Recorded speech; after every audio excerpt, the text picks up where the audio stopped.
में एक बार फिर से आपका स्वागत है। छत्तीसगढ़ के इतिहास के बारे में हम लोग चर्चा कर रहे थे, उसी क्रम में अब हम आगे बढ़ते हैं और अब हम बात करते हैं शरभपुरी वंश की। पिछली क्लासों में हमने नल वंश के बारे में चर्चा की और अब देखते हैं शरभपुरी वंश। शरभपुरी वंश, इसके नामे से पता चल रहा है कि इसकी राजधानी शरभपुर है। इसकी उपराजधानी श्रीपुर अर्थात सिरपुर थी। बाद के शासकों ने अपनी राजधानी शिफ्ट कर ली थी, इस कारण हम उपराजधानी के रूप में श्रीपुर को दर्जा देते हैं। शरभपुरी वंश का संस्थापक शरभराज था और इसी के कारण ही राजधानी का नाम शरभपुर पड़ा और इसी कारण ही इस वंश को शरभपुरी वंश के नाम से जाना जाता है। यदि इस शरभपुरी वंश की बात करें तो यह अमराय कुल से ताल्लुकात रखती है, संबंध रखती है। पीएससी का बहुत ही महत्वपूर्ण क्वेश्चन है ये, जो पूछ चुका है कि शरभपुरी वंश किस कुल से संबंधित है, तो आपको यहां जानना बेहद जरूरी है कि यह अमराय कुल से संबंधित है। अगर शरभपुरी वंश के व्याघ राज्य के ताम्रपत्र को देखते हैं तो इनमें कुल का नाम अम्रज कुल अंकित है। हो सकता है यह अमराय कुल का ही कुछ अपभ्रंश हो।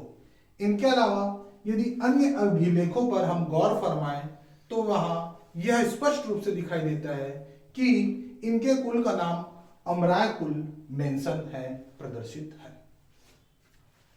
अब हम बात करते हैं शरभपुरी वंश के साम्राज्य की।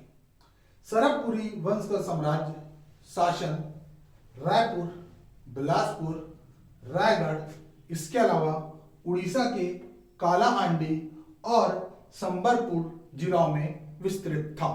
अर्थात समझ में आ रहा है कि यह बहुत बड़े क्षेत्र पर शासन करते थे। इनका अगर हम धर्म की बात करें तो ये वैष्णव मतावलंबी थे या वैष्णव संप्रदाय को मानने वाले थे। चूंकि ये वैष्णव संप्रदाय को मानने वाले थे, इनका पता ऐसा चलता है कि इनके जो ताम्रपत्र हमें मिले हैं उनमें इनकी उपाधि परम भागवत के रूप में दिखती है। परम भागवत अर्थात भगवान श्री विष्णु, इस कारण ये वैष्णव धर्म से संबंधित है। अगर इनकी राजमुद्रा देखी जाए तो ये गज लक्ष्मी का यूज करते थे, उपयोग करते थे। यह गज लक्ष्मी का थप्पा या सील आपको इस शरभपुरी वंश के ताम्रपत्र और सिक्कों पर नजर आ जाएगा, दिखाई देंगे। इनके अलावा यदि प्रशासन की बात करें तो इनके अभिलेखों में पूर्वी राष्ट्र शब्द का प्रयोग हुआ है, जो यह दिखाता है कि इनके साम्राज्य के दो भाग हुआ करते थे। एक भाग जिनमें राजा का प्रत्यक्ष अधिकार था और दूसरा भाग राजा के संबंधी अर्थात हो सकता है भाई का या हो सकता है उसके पुत्र युवराज का अधिकार था। इनके अलावा यदि हम इनके प्रशासनिक इकाइयों का विभाजन करें तो राज्य के बाद प्रशासनिक इकाई आहार था, जो कि वर्तमान के जिले के समान था। आहार कई भोग या भुक्ति में विभाजित था, जिन्हें वर्तमान के तहसील के बराबर हम समझ सकते हैं। और यह भोग और भुक्ति बहुत सारे ग्रामों से मिलकर बनता था। तो आपको इनकी प्रशासनिक इकाइयों का भी नाम याद रखना है।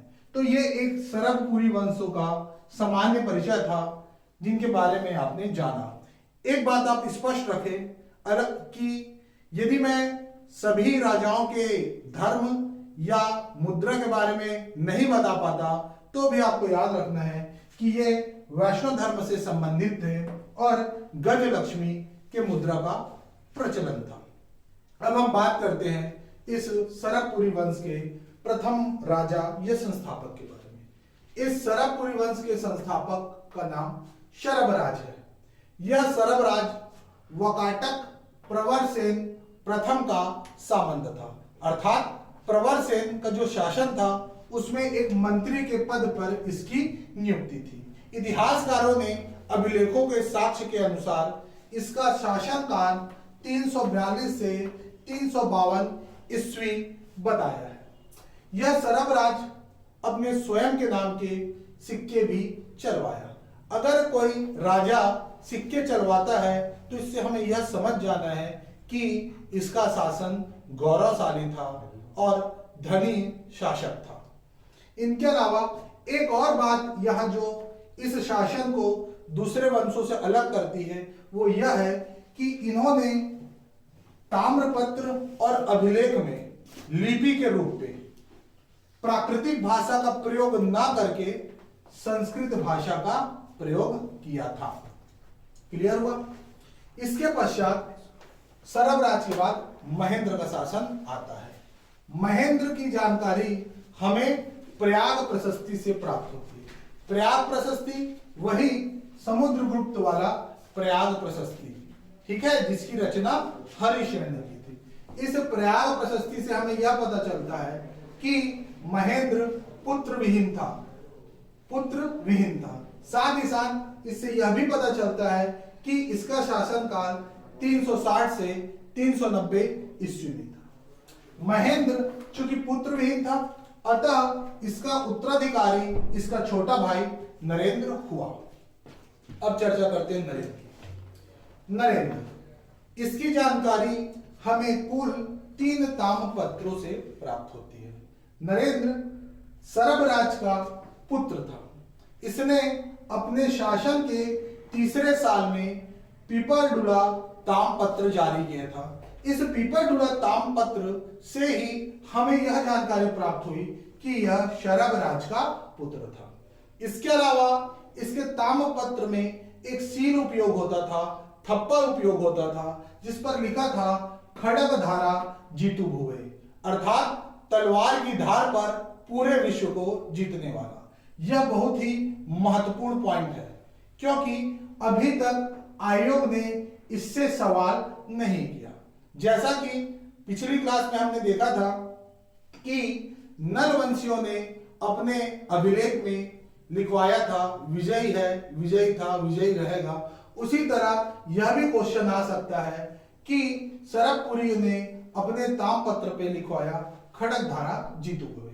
इसके अलावा इसका एक रावण प्लेट प्राप्त होता है जिसमें परम भागवत की उपाधि इसको दी गई है, जिससे यह भी एक बार पुनः क्लियर होता है कि राजा नरेंद्र वैष्णव धर्म को मानने वाले थे। ठीक है, अगर ये नहीं भी यहां लिखा होता तो हमें यहां पहले भी हमने पढ़ लिया कि शरभपुरी वंशों का वैष्णव धर्म था, अतः यहां जितने भी राजा होंगे सब वैष्णव धर्म को मानते थे। इनकी जो मुद्रा थी उसमें गजभिषिक्त लक्ष्मी का उपयोग होता था। गजभिषिक्त लक्ष्मी अर्थात लक्ष्मी माता की वह फोटो जिसमें हाथी अपने सूंड के द्वारा उस पर पानी डालते रहता है, उसी फोटो या मूर्ति को गजभिषिक्त लक्ष्मी कहा जाता है। साथ ही नरेंद्र ने अपने शासन के 24वें वर्ष पे कुरुद ताम्रपत्र जारी किया। कुरुद ताम्रपत्र धमतरी जिला कुरुद। अब हम बात करते हैं प्रसन्न मात्र। यह सरबपुरी वंश का सबसे प्रतापी शासक था। अगर आपसे क्वेश्चन पूछा जाए कि सरबपुरी वंश का सबसे प्रतापी शासक कौन था, तो आपको बताना है प्रसन्न मात्र था। यह प्रसन्न मात्र नरेंद्र का उत्तराधिकारी था। इसने एक प्रसन्नपुर नाम की नगरी बसाई जो कि निडला नदी के तट पर थी। प्रसन्नपुर का तादम्य वर्तमान के मल्हार से निकाला जाता है, यह आपको याद रखना है।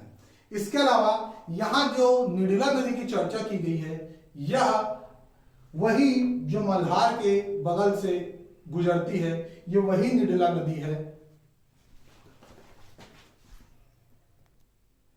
यह निडला नदी वही निडला नदी है जो प्रसन्नपुर अर्थात मल्हार के बगल से गुजरती है, जो कि वर्तमान की लीलागढ़ है। जांजगीर और बिलासपुर जिला के मध्य सीमांकन यह निडला अर्थात लीलागढ़ नदी द्वारा बनती है। ज्योग्राफी में हम इस पर चर्चा करेंगे, डिटेल से बात करेंगे। इसके अलावा यह प्रसन्न मात्र यह 460 से 480 ईस्वी तक का शासन करता है। प्रसन्न मात्र ने स्वर्ण के सिक्के भी जारी किए।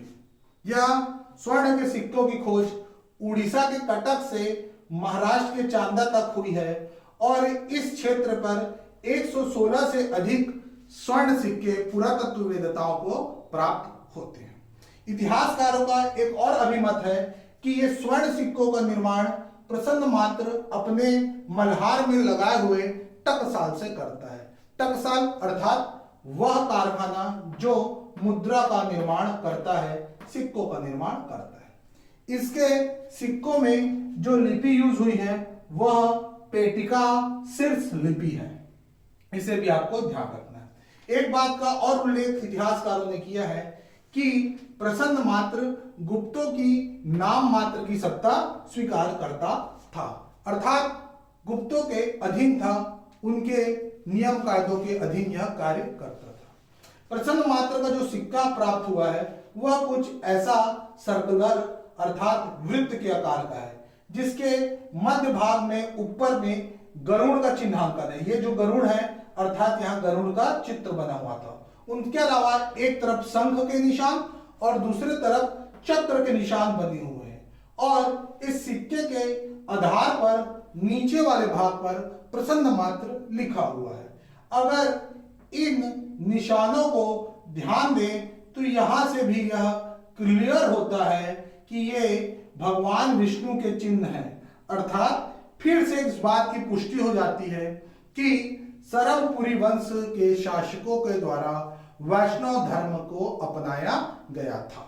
तो ये पूरी बातें थी प्रसन्न मात्र के बारे में। अब हम बात करते हैं जयराज, या जिसे महाराजा जयराज के नाम से भी जाना जाता है। बहुत सारे अभिलेखों में इन्हें महाराजा महाजयराज भी लिखा गया है।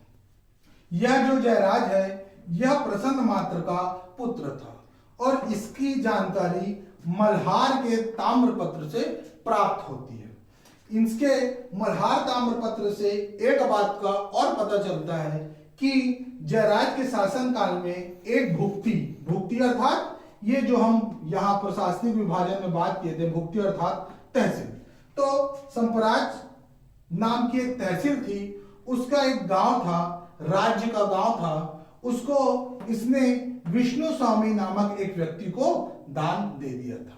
इसके बारे में आपको याद रखना है। इसके अलावा इसका एक और आरंग ताम्रपत्र मिलता है। उस आरंग ताम्रपत्र पर पूर्व राष्ट्र का उल्लेख है। इससे इतिहासकारों ने यह कंक्लूजन निकाली कि जयराज ने अपने साम्राज्य का विस्तार किया था और साम्राज्य बहुत बड़ा हो जाने का कारण इसने साम्राज्य को दो भागों में विभक्त कर दिया। एक बना पूर्वी राष्ट्र और दूसरा बना पश्चिमी राष्ट्र। उससे यही पता चलता है। उसके बाद जैसा कि मैं पहले बता चुका हूं कि ये छत्तीसगढ़ का जो इतिहास है विभिन्न प्रकार के कंफ्यूजनों से ग्रसित है। उसी कंफ्यूजन के क्रम में हम एक और कंफ्यूजन देखते हैं। इतिहासकारों का मत है, कई इतिहासकार यह मानकर चलते हैं कि ये जो जयराज है वही मान मात्र है और वही दुर्गराज है, अर्थात तीनों एक ही व्यक्ति है। लेकिन कुछ इतिहासकार यह कहते हैं कि मान मात्र या दुर्गराज ये एक व्यक्ति है और जयराज अलग व्यक्ति है। हमें इन कंफ्यूजनों को भी ध्यान रखना है, क्योंकि इतिहास जो छत्तीसगढ़ का इतिहास है यह तो संकल्पनाओं पर आधारित है और संकल्पनाएं हर व्यक्ति की अलग अलग हो सकती है।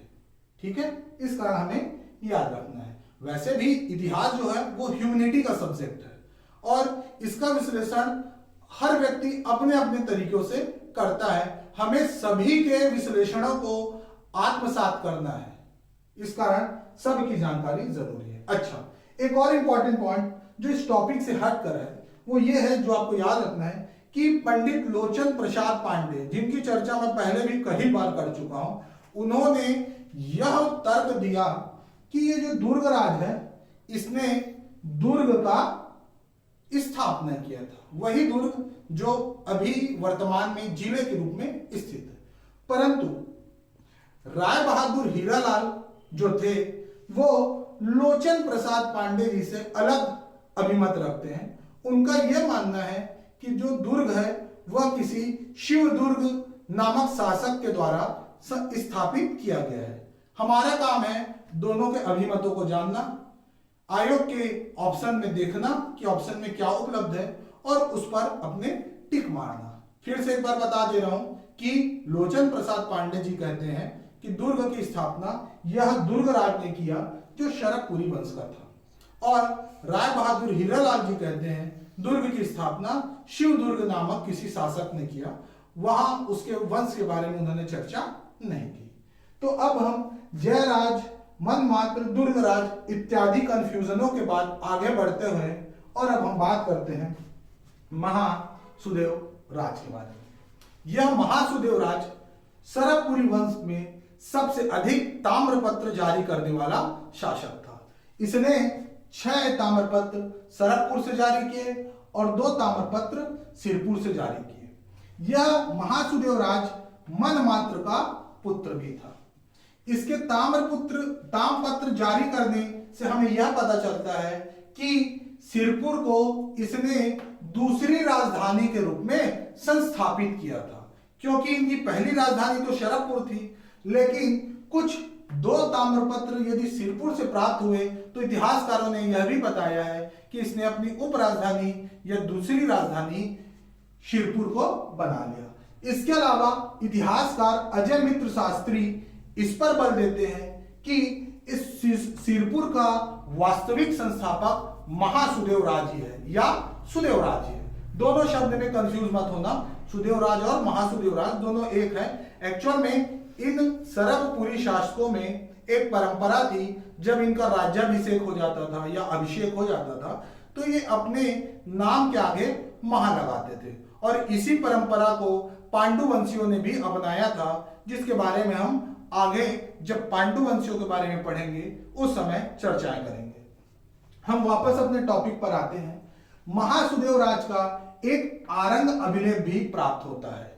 इस आरंग अभिलेख से यह पता चलता है कि महासुदेव राज ने आरंग पर अपना अधिकार प्राप्त कर लिया था, अर्थात हो सकता है आरंग पर पहले किसी और का अधिकार हो, इन्होंने युद्ध के द्वारा उस पर अधिकार प्राप्त किया था। इसके अलावा एक बड़ा ही इंपॉर्टेंट क्वेश्चन जो पीएससी 2020 में किसी पेपर पे आया था, जिसका नाम दिमाग से स्किप कर गया है, उसमें यह था कि महासुदेव राज या सुदेव राज ने किसको सर्वाधिकारधिकर्ता के पद पर नियुक्त किया था, या क्वेश्चन शायद ऐसा था कि महासुदेव राज के शासन में इंद्रपल कौन से पद पर नियुक्त था। तो कई बुक सामंत लिखते हैं, कई बुक मंत्री लिखते हैं, लेकिन डॉक्टर राम कुमार बिहार जो कि एक सरकारी बुक है ग्रंथ अकादमी के द्वारा, उनमें लिखा है सर्वाधिकारधिकर्ता के पद पर इंद्रपल नियुक्त था। और ये बड़ी खुशी की बात है कि आयोग ने भी ऑप्शन में सर्वाधिकारधिकर्ता ही मेंशन किया था। अतः आपको याद रखना है कि सुदेव राज के शासन काल में इंद्रबल जो कि पांडुवंशी था, जो बाद में पांडुवंशी वंश का संस्थापक भी बना, वह सुदेव राज के शासन में सर्वाधिकारधिकर्ता के पद पर नियुक्त था। हम आगे बढ़ते हैं और यह देखते हैं कि महासुदेव राज के 2 भाई हुए थे। एक थे प्रवर राज और दूसरे थे व्यागराज। यहां कामा होना था प्रवर राज और व्यागराज, इसके 2 भाई थे। उसके पश्चात एक और जानकारी मिलती है कि भीमसेन द्वितीय ने महासुदेव राज के समय आक्रमण किया था, परंतु इतिहासकारों को यह स्पष्ट नहीं हो पा रहा है कि अब भीमसेन द्वितीय कौन से वंश का था, क्योंकि बहुत सारे भीमसेन नाम के व्यक्ति हुए। फिर भी हमें यह याद रखना है, डेटा बना के रखना है कि महासुदेव राज के काल में भीमसेन द्वितीय ने आक्रमण किया था, परंतु यह सफल नहीं हो पाया। सुदेव राज का भाई प्रवर राज इस आक्रमण के समय बहुत महत्वपूर्ण भूमिका का वहन किया और उसने भीमसेन के आक्रमण को रोक दिया। उसके इस कार्य से महासुदेव राज काफी प्रसन्न हो गया और अपने भाई को एक इनाम दिया और उसे सिरपुर का गवर्नर बना दिया। अब हम महासुदेव राज के बाद बात करते हैं महाप्रवर राज की। महासुदेव राज के पश्चात शरभपुरी वंश का उत्तराधिकारी होता है महाप्रवर राज। इसने शिरपुर को अपनी राजधानी बना दिया। याद रखना, इससे पहले सरबपुर में जितने भी शासक हुए उनकी सेकेंड कैपिटल, द्वितीय राजधानी या उप राजधानी शिरपुर थी, परंतु प्रवरराज ने अपनी फुल फेस, पूर्ण रूपेण राजधानी शिरपुर में बना दी। अर्थात अब वो अपने कामकाज और अपने ऑफिस की स्थापना शिरपुर में कर ली थी। उसके पश्चात महाप्रवरराज के विषय में जो ताम्रपत्र प्राप्त होते हैं उसमें इसे बताया गया है कि यह मनमात्र का पुत्र था, और हमने पहले भी क्लियर कर लिया कि महासुदेवराज मनमात्र का पुत्र था, महासुदेवराज का भाई प्रवरराज था। इससे यह पता चलता है रीजनिंग के क्वेश्चन के अनुसार ये दोनों आपस में भाई थे और दोनों के पापा भी एक थे और वो थे मनमात्र। क्लियर हुआ? अच्छा, फिर एक और क्वेश्चन, इस प्रवरराज को इस प्रवर सेन के साथ ना मिला लेना, ये वकाटक वंश का है और यह वाला सरबपुरी वंश का है। प्रवरराज के समय एक पांडुवंशी शासक के बारे में भी बात होती है और उसका नाम है शूरबल। यह बताया गया है कि शूरबल नाम का एक पांडुवंशी शासक था, उसने शिरपुर पर अधिकार कर लिया था, परंतु प्रवरराज ने युद्ध के द्वारा शूरबल को हराया, पराजित किया और वापस शिरपुर पर अधिकार प्राप्त कर लिया था। महाप्रवरराज ने इस आक्रमण के बाद थोड़ी सी सावधानी बरती और शिरपुर को सुरक्षा कवच पहनाने का काम किया। इसी दादम में उसने अपने भाई व्याधराज को शिरपुर के शासन हेतु तैनात किया, उसकी सुरक्षा हेतु वहां एक पद देकर नियुक्त कर लिया। यह थे प्रवरराज के बारे में। इसके पश्चात इस इंद्रबल जो पांडुवंशी का संस्थापक था, इसका एक मलगा बिलासपुर से ताम्रपत्र प्राप्त होता है। इसने मलगा ताम्रपत्र पर यह उल्लेखित किया है कि मैंने शूरबल के पराजय का बदला लिया। शूरबल पांडुवंशी का था जो शिरपुर पर अधिकार किया था, परंतु इस महाप्रवरराज ने शिरपुर से उसे भगा दिया और अपना अधिकार कर लिया।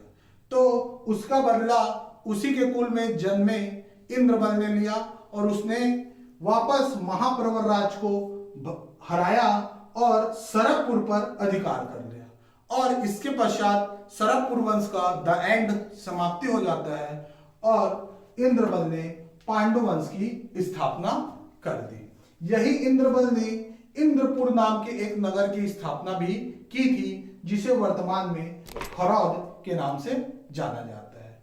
तो इस सरबपुरी वंश के जितने भी इतिहास थे उसके बारे में हमने चर्चा कर ली। ठीक है, तो आज की क्लास में यहीं तक समाप्त करता हूं। आपको कैसा लगा यह क्लास, इसके बारे में जरूर कमेंट दें। धन्यवाद।